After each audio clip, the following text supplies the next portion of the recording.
तो भी संतान का सुख नहीं हुआ। गुरुदेव आखिरी में सोच लिया कि इसको संतान नहीं होगी, क्योंकि डॉक्टर भी मना कर रहे थे। तब आपने सफेद आंकड़े की जड़ का उपाय बताया। वो सफेद आंकड़े की जड़ शिवजी पर से उतारकर तुम रूका जी का नाम लेकर कमर में बांधना था, बस वही करा। और श्री शिवाय नमस्तुभ्यम कहकर शिवजी को जल चढ़ाते, आचमन करते।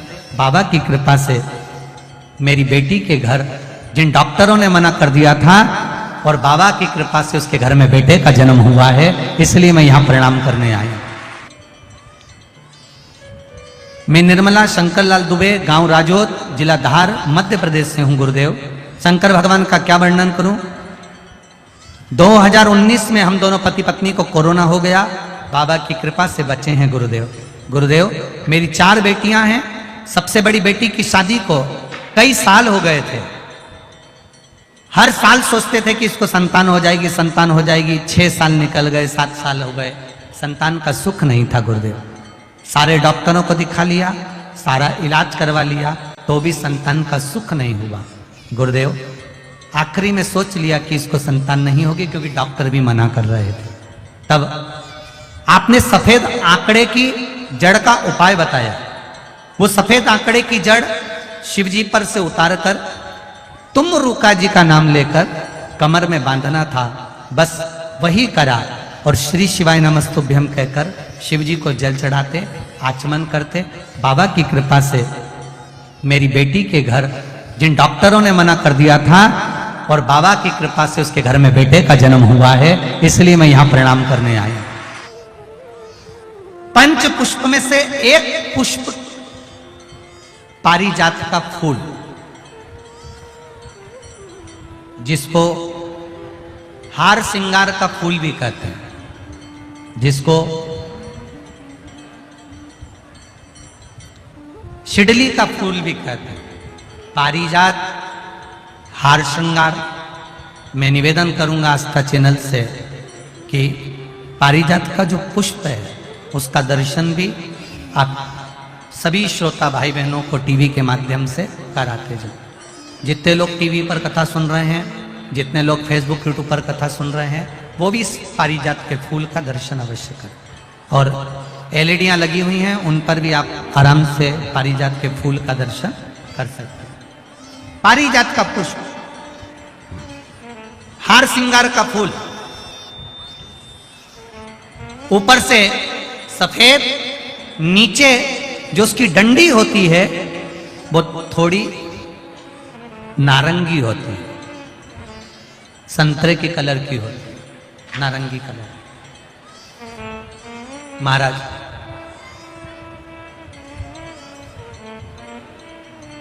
रात्रि में खिलने वाला ये फूल, रात्रि में जो फूल खिलता है ये पारिजात का, और हार श्रृंगार का जो ये पुष्प है, जिसको हार श्रृंगार भी कहते हैं, पारिजात भी कहते हैं, और कहीं कहीं इसको शिडली का पुष्प भी कहते हैं।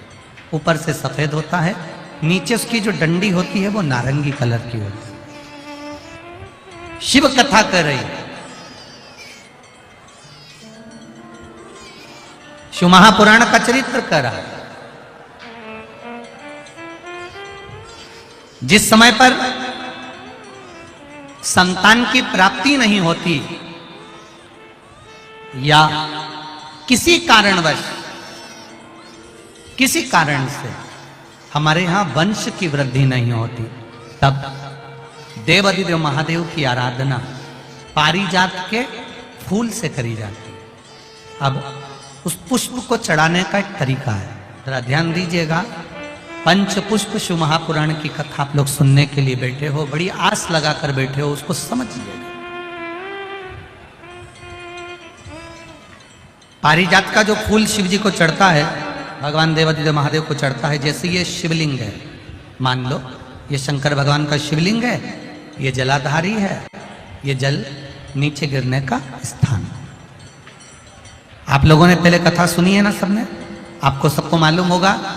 राइट में गणेश जी का स्थान, लेफ्ट में कार्तिकेय का स्थान, बीच में अशोक सुंदरी की जगह, जहां पर यह शिवलिंग रखा है वो माता पार्वती जी का हस्त कमल, शिवलिंग के रूप में, शंकर भगवान के रूप में यह शिवलिंग है।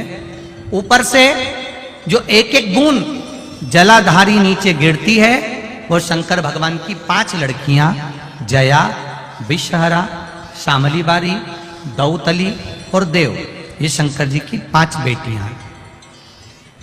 वंश वृद्धि के लिए, कार्य सिद्धि के लिए, वैभव प्राप्ति के लिए या अपने हृदय की सुख समृद्धि के लिए, संतान प्राप्ति के लिए पारिजात हार श्रृंगार के फूल की शिव जी को आराधना होती है। हार श्रृंगार का जो पुष्प होता है, अशोक सुंदरी वाली जगह पर हम पारिजात के पुष्प को समर्पित करते हैं। उसकी डंडी का जो मुख है वो शिवलिंग की ओर होता है जब अपन अशोक सुंदरी पर चढ़ाते हैं, और फूल का मुख इधर होता है। वापिस उसी पारिजात के पुष्प को उठाकर हम माता पार्वती जी के हस्त कमल पर, जो गोल हस्त कमल है, वहां समर्पित करते हैं। उस जगह पर माता पार्वती जी की ओर से जो पुष्प समर्पित किया जाता है उसकी डंडी पारिजात की हमारी ओर होती है, पुष्प का मुख महादेव की ओर होता है। तीसरी जगह जब हम पारिजात के पुष्प को अशोक सुंदरी पे से उठाकर जगत जननी के हस्त कमल पर रखते हैं, हस्त कमल पे से उठाकर देवादिदेव महादेव के शिवलिंग पर रखते हैं, उस समय पर पारिजात के पुष्प की डंडी शिवलिंग के ऊपर होती है और फूल का मुख अपनी ओर होता है। इस जगह पर पारिजात के पुष्प की डंडी के केसर से ही महादेव को त्रिपुंड लगाया जाता है और महादेव से प्रार्थना करी जाती है। अब पारिजात के फूल का केसर कैसे बनाना है वो भी एक बार आप लोग अच्छे से समझे। जैसे मान लो अभी पारिजात का तो फूल यहाँ पर नहीं है, पर आप टीवी पर दर्शन कर रहे होंगे। पारिजात पुष्प की जो पीछे की डंडी होती है, फूल सफेद और पीछे जो डंडी होती है नारंगी कलर की, केसरिया कलर की, उसको तोड़ लिया जाता है। तोड़कर ऐसी 25-50 फूल की पीछे की डंडी को तोड़कर उसको रख दिया जाता है। उसको धूप में नहीं सुखाते, केवल घर में उसको एक कटोरी में या थाली में रख दो, वो धीरे धीरे सूख जाएगा। सूखने के बाद उसको पीस लो, पीस कर उसका चंदन तैयार हो जाएगा पारिजात फूल की उस डंडी का। और जिस समय वंश के लिए, सिद्धि के लिए, कार्य सिद्धि के लिए या वैभव प्राप्ति के लिए हम पारिजात का पुष्प देवादिदेव महादेव को समर्पित करते हैं, उस समय इसी को पानी में घोलकर देवादिदेव महादेव को जब आप लगाएंगे तो जैसे केसर घुलती है, केसर का जैसे कलर होता है, केसर जैसी सुगंध करती है, वैसे की वैसे ही ये पारिजात की जो डंडी आप लोगों ने सुखाई है, वही डंडी का जो चंदन बनाया है, शिव जी को लेपन करा है, उस समय पर अपने हृदय की बात आपने जो देवादिदेव महादेव को कही है, बस वही सुगंध हमारे जीवन में आना प्रारंभ हो जाती है। वो पारिजात हार श्रृंगार। अब जरा ध्यान दीजिएगा, हार श्रृंगार के पुष्प, पारिजात का जो पुष्प है, सोमवार की अष्टमी पड़ने पर यदि हम देवादिदेव महादेव की पारिजात के फूल से आराधना करते हैं, स्मरण करते हैं, तो उसका फल भी हमें अधिक प्राप्त होता है। पारिजात का हम तो यहां तक कहेंगे, अगर आपके यहाँ हार श्रृंगार का पेड़ लगा हो, पारिजात का पुष्प यदि आपके यहाँ होता हो, रात को खिलता है, सवेरे मिलता है, ऐसा पारिजात का अगर वृक्ष आपके यहाँ लगा हो तो प्रयास करना। 12 महीने शिवरात्रि आती है, बोलो आती कि नहीं आती? आती है ना 12 महीने। 12 महीने शिवरात्रि आती है। कैलेंडर पर एक गोला बनाकर रख देना कि हमको ये शिवरात्रि आई है, हर महीने की शिवरात्रि तुम्हारे ध्यान में रहेगी। एक पारिजात का पुष्प, हार श्रृंगार का पुष्प, एक अगर देवादिदेव महादेव को आपने चढ़ाना चालू कर दिया, समर्पित करना प्रारंभ कर दिया, तो आपको पीछे पलट कर देखने की जरूरत नहीं पड़ेगी, महादेव हाथ पकड़े ही रहेगा। पारिजात का पुष्प शिव को समर्पित हो।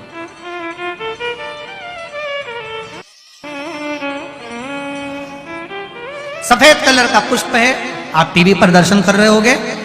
केसरिया कलर की है, नारंगी कलर की उसकी डंडी है, भगवान शिव को समर्पित। जब हम देवादिदेव महादेव को जल समर्पित करते हैं, भगवान शंकर को जब हम जल चढ़ाते हैं, उस समय पर भी भगवान को, अगर तुम्हारे पास में थोड़ा सा पारिजात की जो डंडी है सुखाई है, आपने पारिजात फूल के नीचे की जो डंडी है उसको तुमने सुखाकर अगर चंदन बनाया है, तो वो चंदन आप प्रतिदिन भी देवादिदेव महादेव को समर्पित कर सकते हो। पारिजात पुष्प। एक बात और हमारे स्मरण में रहे,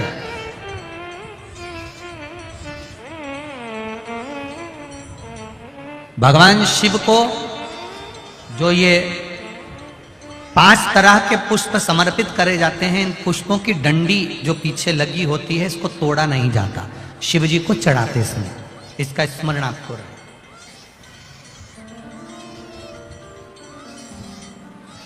तीन शिवालय ऐसे हैं जहां पर पारिजात के पुष्प को समर्पित कर देने से, भगवान शंकर को अगर पारिजात का पुष्प समर्पित किया जाता है तो मनवांचित फल की प्राप्ति होती है। पहला, मां नर्मदा से निकला हुआ कंकर नर्मदेश्वर महादेव।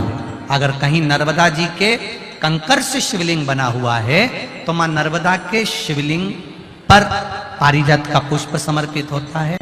दूसरा, जो शिवालय एकांत में हो,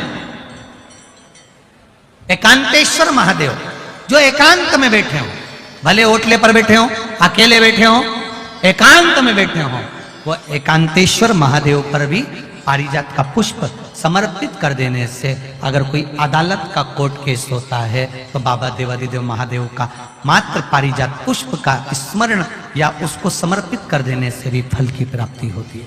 तीसरा, ऐसा शिवालय जो नदी के तट पर हो, सरोवर के तट पर हो, कुंड के तट पर हो, बावड़ी के तट पर हो, कुएं के तट पर हो।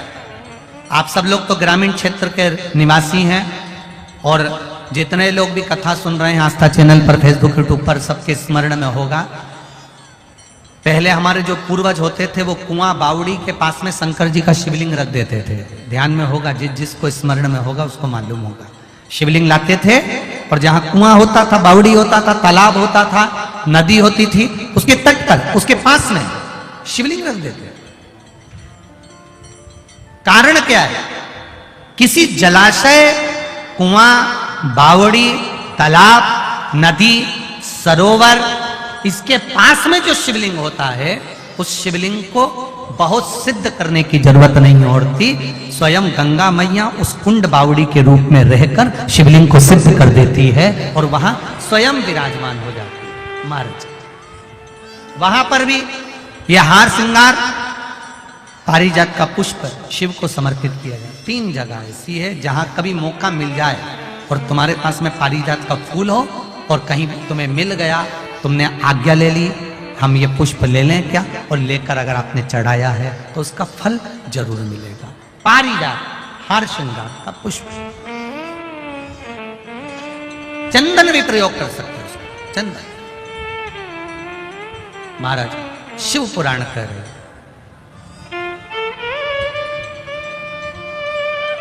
चंचुला देवी ने अपने पति बिंदुक के लिए शिव महापुराण की कथा तुमरुका जी से करवाई है।